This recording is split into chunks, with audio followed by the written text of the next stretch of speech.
Bonjour, je m'appelle Christophe et je suis béni de vous parler aujourd'hui, mes frères et mes sœurs. C'est un grand plaisir de partager la parole de Dieu. Alléluia. Aujourd'hui, nous allons voir encore, examiner encore Matthieu 4, 17, qui dit, dès ce moment, Jésus commença à prêcher et à dire, repentez-vous, car le royaume des cieux est proche. Amen. Prions. Père, nous te bénissons, nous te glorifions. Toi, le Dieu Tout-Puissant, Créateur des cieux et de la terre, nous te remercions pour ta parole. Car ta parole est vivante. Ta parole délivre, ta parole guérit. Père, ce matin, cet après-midi, je te demande de m'aider, de parler par ton esprit. Je prie pour mon frère et ma soeur, et que tu vas les toucher, tu vas ouvrir leur cœur pour recevoir ta parole. Amen. Donc, dès ce moment, Jésus commença à prêcher et à dire, repentez-vous car le royaume des cieux est proche. La Bible, second 21, nous dit, dès ce moment, Jésus commença à prêcher et à dire, changez d'attitude car le royaume des cieux est proche. Alléluia. C'est quoi le royaume de Dieu? Aujourd'hui, nous voulons voir qu'est-ce que le royaume de Dieu. À première vue, le royaume de Dieu, on pense directement à un domaine, un territoire. Par exemple, il y a des royaumes que nous avons partout dans le monde. Il y a un territoire et il y a un roi qui gouverne ce territoire. Oui, c'est aussi le cas de Dieu, mais dans ce contexte présent dans lequel la Bible nous dit que le royaume de Dieu est proche, il y a une petite différence. Et nous allons aller là. Alléluia.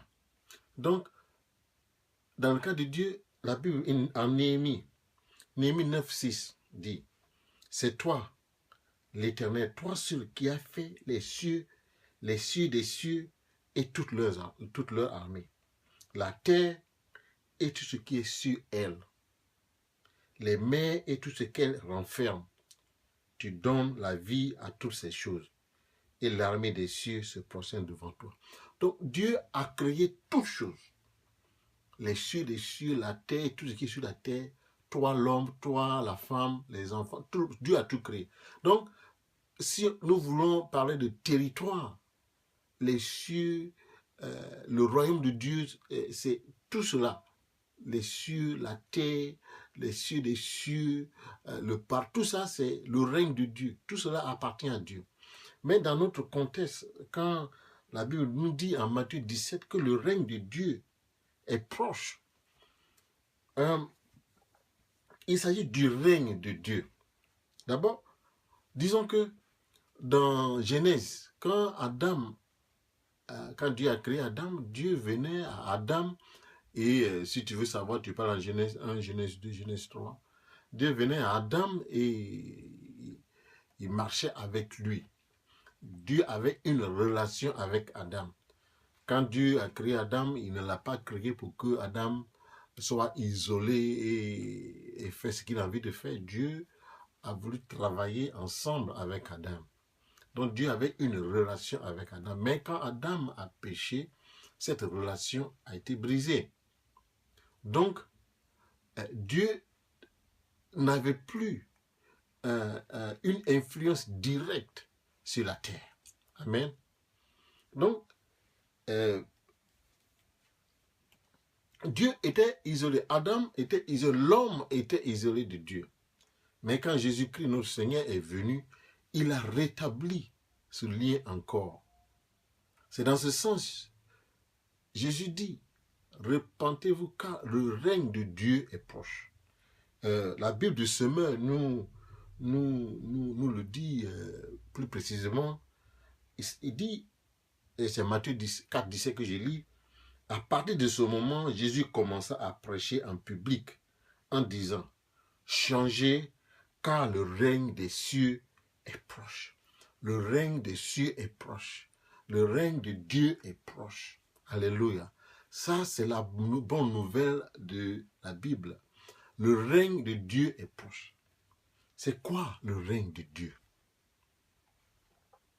Quand nous parlons du royaume de Dieu est proche, quand nous parlons du règne de Dieu est proche, allons-y au dictionnaire Larousse. J'aime bien le dictionnaire parce qu'il nous simplifie les choses. Donc, quand on examine Larousse nous dit un règne, c'est le gouvernement d'un souverain. Un souverain, c'est une personne qui exerce un pouvoir suprême. Le pouvoir suprême, c'est comme un monarque, c'est un roi. Donc, c'est le gouvernement d'un souverain et c'est la durée et l'époque de ce gouvernement. Donc, quand Jésus dit le règne de Dieu est proche, il dit que nous sommes dans l'époque où Dieu va intervenir directement dans la vie des hommes sur cette terre, où Dieu va établir encore la relation qu'il avait avec Adam. Jésus est appelé le dernier Adam. Et Dieu, par le sacrifice sur la croix de Jésus, va établir cette relation directe. Dieu va avoir une influence directe sur nos vies, ici sur terre. Alléluia. Ça, c'est la bonne nouvelle. Donc, le règne, c'est un gouvernement. Le gouvernement d'un souverain, c'est la durée de ce gouvernement et l'époque de ce gouvernement. C'est la domination de quelqu'un, d'un groupe, jouissant d'un pouvoir absolu. Jésus est en train de dire que Dieu va jouir d'un pouvoir absolu sur cette terre. Ça veut dire quoi? Si Dieu dit non, c'est non. Si Dieu dit oui, c'est oui. Avant, quand Adam a péché, Dieu n'avait plus... bien sûr, il est Dieu.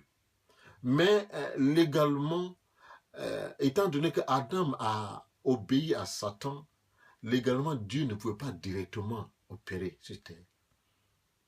Mais maintenant, avec le sacrifice, il a le droit absolu. Alléluia. C'est ce que Jésus est en train de nous dire.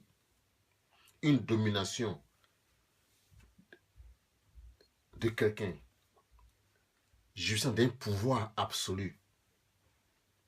Que Dieu soit loué. Donc, le règne de Dieu est sur cette terre. Aujourd'hui, tout ce que Dieu dit sera obéi. Tout ce que Dieu demande sera obéi. Satan, l'ennemi n'a plus le pouvoir. L'ennemi n'a plus le droit sur cette terre. L'ennemi ne peut plus te combattre et gagner. Il n'a plus ce pouvoir.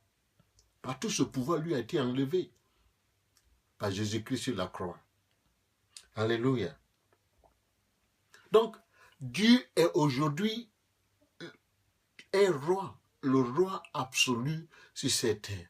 Jésus est le roi absolu sur cette terre. Jésus a pouvoir sur cette terre. Ce que Jésus dit et ce qu'il te dira est absolu. Personne ne peut résister à cela. Que Dieu soit loué.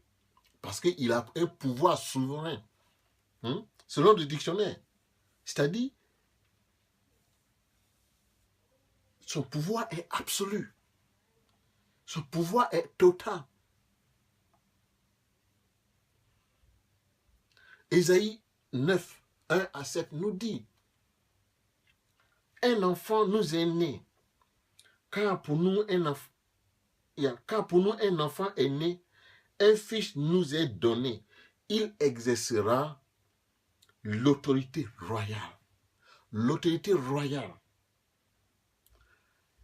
Jésus a une autorité royale. Dieu a une autorité royale par le sacrifice de Jésus ici sur terre maintenant. Ça, c'est le règne. C'est-à-dire, quand un roi parle, c'est absolu. Quand un roi décide, c'est absolu. Personne ne peut contrecarrer cela. Donc aujourd'hui Jésus a une autorité royale. La Bible dit, il sera appelé merveilleux conseiller, Dieu fort, Père à jamais. Merveilleux conseiller, tu as besoin d'un conseiller, tu as besoin d'un Dieu très fort. Et Père à jamais. C'est-à-dire, son règne, son pouvoir absolu, ici sur terre, n'a pas et n'aura jamais de fin. À jamais. Il est le prince de la paix. Vous savez, j'aime le mot Père à jamais. Dieu ou Jésus, le Fils qui est né, est un Père à jamais. Un Père, c'est une source. Je ne sais pas, mais moi je suis d'un village où pour avoir de l'eau dans le village, nous allons à une source dans la forêt. Cette source, c'est notre lieu où nous prenons l'eau de vie pour boire, pour préparer, pour se laver. Si cette eau est empoisonnée, tout le village va mourir. Et Dieu est ce Père-là, cette source qui nous donne la vie. Et cette source est une source à vie, à jamais. Ça ne changera point. Alléluia. J'aime bien ce côté. Parce que Dieu est ma source, est mon Père. De lui vient tout ce dont j'ai besoin.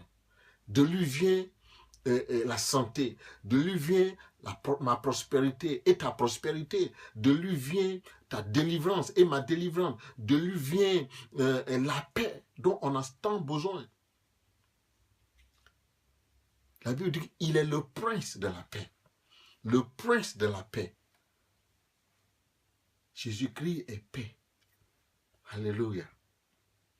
Il étendra sa fin, la souveraineté et donnera la paix qui durera toujours au trône de David et à tout son royaume. Sa royauté sera solidement fondée sur le droit et la justice, dès à présent et pour toujours. Sa royauté sera fondée solidement sur le droit et la justice. Tu as besoin de droit. Tu veux que tes droits soient respectés. Tu veux avoir la justice. Jésus-Christ donne la justice. Et sa justice, elle est une justice solide. Et son droit est un droit solide. Quand tu es en Jésus-Christ, il défendra tes droits. Quand tu es en Jésus-Christ, il sera ton juge. Alléluia. La justice humaine va nous tromper. La justice, même les droits humains que les hommes ont écrits vont être manipulés. Mais quand Jésus est dans ta vie, tes droits seront toujours respectés, mon frère et ma soeur. Tu auras toujours la justice, quelles que soient les circonstances. Ça, je te le garantis, car il est un roi juste et droit. Alléluia. Que Dieu soit loué. Psaume 89 nous dit, 89, 14 à 15 nous dit, je lis dans dans Louis II. La justice et l'équité sont la base de ton trône. La bonté et la fidélité sont devant ta face. Heureux le peuple qui connaît le son de la trompette. Il marche à la clarté de ta face. La Bible de ce me dit, au même verset, les assises de ton trône sont justice et droit. L'amour et la vérité marchent devant toi. Oh, qu'il est heureux, le peuple qui sait t'acclamer. Éternel, à ta lumière, il peut cheminer. Donc, Dieu, les assises du trône de Dieu sont la justice et le droit. Celui qui est en Christ connaît la justice et le droit. Les hommes peuvent ne pas te donner la justice. Les hommes vont te dire que tu n'as pas droit à ceci ou à cela. Mais Dieu, créateur des cieux, Jésus-Christ lui-même, défendra ton droit, te donnera la justice dont tu as besoin. Mais tu dois venir en Jésus. Tu dois donner ta vie à Jésus-Christ. Mon frère, toi qui me regardes, toi qui n'as pas accepté le Christ comme ton sauveur, je te dis de venir à lui. C'est en lui que tu auras la paix. Parce qu'il est le prince de la paix. C'est en lui que tu auras la justice. C'est en lui que que tes droits seront respectés. C'est en lui que tu auras la protection, la guérison. Donc je t'invite, mon frère, ma soeur, je t'invite, je t'implore, viens à lui, Jésus-Christ, ton sauveur, notre sauveur. Car son règne n'a pas de fin. Son règne n'a pas de fin. C'est un règne à jamais. Pour toujours. Avec lui, tu auras la paix pour toujours. Oui, quelquefois, nous sommes encore sur cette terre. Quelquefois, tu auras des déboires, que tu sois découragé. Mais je te garantis qu'il ne te quittera jamais. Je te garantis qu'il ne t'abandonnera jamais. Alléluia. Donc je te demande, mon frère, toi qui ne connais pas Jésus, je te demande maintenant, ferme tes yeux avec moi et prie avec moi. Tu dis, Père, je viens à toi. Pardonne mes péchés. Ta parole dit, si je confesse que Jésus-Christ est Seigneur, je serai sauvé. Je confesse de ma bouche que Jésus-Christ est Seigneur. Alléluia. Je te remercie car tu m'as sauvé. Alléluia. Si tu es sauvé, cherche une église près de toi et vas-y. Ou bien contacte-moi. Va sur mon site. Les détails sont sur l'écran. Va sur le site et envoie-moi un mail. Envoie-moi un email. Tu peux même appeler. Et on va parler. Que Dieu vous bénisse. Alléluia. Amen. Et à la prochaine fois.